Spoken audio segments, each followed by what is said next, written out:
नमस्कार, मैं हूं आपके साथ नीलोफर अंसारी और आप देख रहे हैं लोकल भारत न्यूज। आइए नजर डालते हैं आज की बड़ी खबर पर। समाजवादी पार्टी के राष्ट्रीय अध्यक्ष अखिलेश यादव आगरा पहुंचे, जहां उन्होंने कई मुद्दों पर सरकार को घेरा और तीखे सवाल खड़े किए।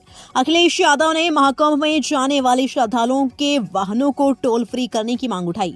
उन्होंने कहा, जब मनोरंजन के लिए फिल्में टैक्स फ्री हो सकती है तो श्रद्धालुओं के वाहनों को टोल फ्री क्यों नहीं किया जा सकता।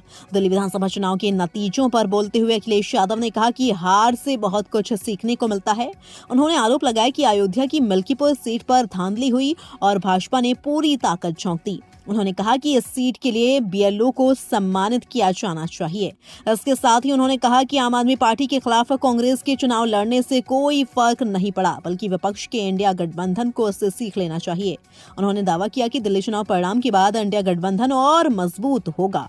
अखिलेश यादव ने कुंभ में भगदड़ और मौत के आंकड़ों पर सरकार को कटघरे में खड़ा करते हुए कहा कि सरकार इन आंकड़ों को छिपा रही है ताकि मुआवजा न देना पड़े। उन्होंने आरोप लगाया कि सरकार महाकुंभ में श्रद्धालुओं की संख्या को बढ़ा चढ़ाकर पेश कर रही है। उन्होंने कहा, हर शाही स्नान के बाद सरकार करोड़ों की संख्या जारी करती है ताकि 40 करोड़ के आंकड़े को पूरा किया जा सके। अखिलेश यादव के इस बयान से सियासी हलचल तेज हो गई है। अब देखना होगा कि सरकार उनकी इन मांगों और आरोपों पर क्या प्रतिक्रिया देती है। Bureau report, local Bharat news, Uttar Pradesh. क्या है, कुंभ के लिए टोल फ्री होना चाहिए। देखिए, मैं जब कल रात को हाईवे पे चला तो मैंने देखा बड़े पैमाने पे गाड़ियां रुकी हुई हैं टोल पर। टोल पे जो गाड़ियां रुकी थी उनके साथ साथ जहाँ बसों को स्थान मिल जा रहा था वहाँ पर रुक करके सब अपने भोजन खाने पीने का इंतज़ाम कर करके बैठे हुए थे। इसीलिए मैंने कहा कि इस सरकार में कई मौक़ों पर हम लोगों ने देखा अपने मनोरंजन के लिए मनोरंजन कर ये लोग माफ़ कर देते थे, टैक्स फ्री करते फिल्में। अगर अपने मनोरंजन के लिए फिल्मों को टैक्स फ्री कर सकते हैं तो इतने बड़े पैमाने पे कुंभ यात्रा पर कुंभ में जाने के लिए, स्नान करने के लिए लोग जा रहे हैं और दूर दूर से यात्री जा रहे हैं। सोचिए, जिन परिवारों से मैं मिला वो हिमाचल के थे, हरियाणा के मिले, मुझे दिल्ली के मिले। लोग इतनी दूर से चल कर के आ रहे हैं, न जाने कितना तो उन्हें टोल देना पड़ रहा होगा जब आप 10,000 करोड़ से ज़्यादा का कुंभ कर रहे हैं।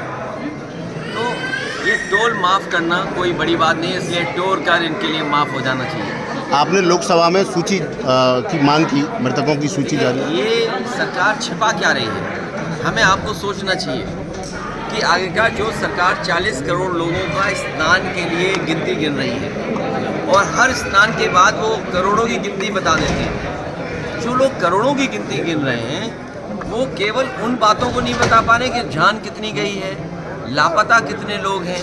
हम और आप लोग लगातार खबरें सुन रहे हैं, कोई अपने पिता को ढूंढ रहा है, कोई अपने परिवार के दूसरे सदस्यों को ढूंढ रहा है, भाई भाई को ढूंढ रहा है, बेटी पिता को ढूंढ रही है। तो ये जो घटनाएं सुनने को मिल रही हैं कि बेटा के पिता एक्सपायर हो गए हैं, उनको डेथ सर्टिफिकेट नहीं दे रहे। आखिरकार क्या छिपाना चाहती सरकार, जब आपने कह दिया है कि कुंभ में मरने वालों के जिन परिवारों की जान गई है उनको 25 लाख का मुआवजा देंगे, मदद करेंगे उनके परिवार की। तो ये गिनती क्यों छिपा रहे हैं आप? ये गिनती इसलिए छिपा रहे हैं क्योंकि उनको मुआवजा न देना पड़े। और बड़े पैमाने पे लोगों की न केवल प्रयागराज में कुंभ में जान गई है, बल्कि जब यात्रा करे हैं आने पर जाने पर बहुत सारे लोगों की जान गई है। हमारी सरकार से मांग है, कुंभ यात्रा में जिन जिन लोगों की जहाँ कहीं भी जान गई है, गोरखपुर में ही बड़े पैमाने पे गोरखपुर के लोगों की जान चली गई, उनकी मदद होनी चाहिए। आज भी अखबारों में पढ़ा मैंने कि कुछ परिवारों की जान चली गई। तो कुंभ में जान जाने वालों की, दूसरे प्रदेश के जो लोग आए जिनकी जान गई उनकी, और कहीं भी श्रद्धालुओं का एक्सीडेंट हुआ उसकी जान गई है तो सरकार को मदद करनी चाहिए उनकी। सर, दिल्ली विधानसभा चुनाव परिणाम आ गया। देखिए, दिल्ली का परिणाम जो हमने आपने देखा, आपको हम चाहते थे कि आप पार्टी जीते, आप पार्टी नहीं जीती, बीजेपी जीती है। लोकतंत्र में हम जनता का जो भी फैसला वो स्वीकार करते हैं, लेकिन उत्तर प्रदेश की हमने आपने लूट देखी है। ये जो लोग मिल्कीपुर एक विधानसभा पूरी ताकत लगा दी इन्हें। इन्हें तो लोकतंत्र में कोई बहुत बड़ा सम्मान देना चाहिए। लोकतंत्र में इन्हें सम्मान मिलना चाहिए। उन बीएलओ को सम्मान मिलना चाहिए जिन बीएलओ ने पर्ची नहीं पहुंचाई, नाम काट दिए समाजवादियों के। उन अधिकारियों को भी लोकतंत्र का कोई ना कोई पुरस्कार मिलना चाहिए जिन्होंने वोट नहीं डालने दिया। ऐसे लोगों को विशेष सम्मान देना चाहिए जिन्होंने 6 वोट डाले, 2 वोट डाले। लोकतंत्र में उनको भी सम्मान मिलना चाहिए जो दूसरे जिलों से आकर के भारतीय जनता पार्टी के लिए उस जिले में वोट डाले थे जो हम लोगों ने पकड़ लिए थे। तो ये चुनाव नहीं था, ये लूटा था इन्होंने चुनाव, और ये जनता देख रही है। ये पीडीए के लोग, पीडीए समाज के तमाम मतदाता देख रहे हैं कि उनके साथ क्या भेदभाव हो रहा है। भैया जो लोग मिल्कीपुर जीत करके कोई संदेश देना चाहते हैं, अयोध्या की हार मिल्कीपुर की जीत बराबर नहीं कर सकती है। अयोध्या की हार हमेशा हमेशा के लिए अयोध्या की हार रहेगी, वो बदला नहीं हो सकता मिल्कीपुर की जीत।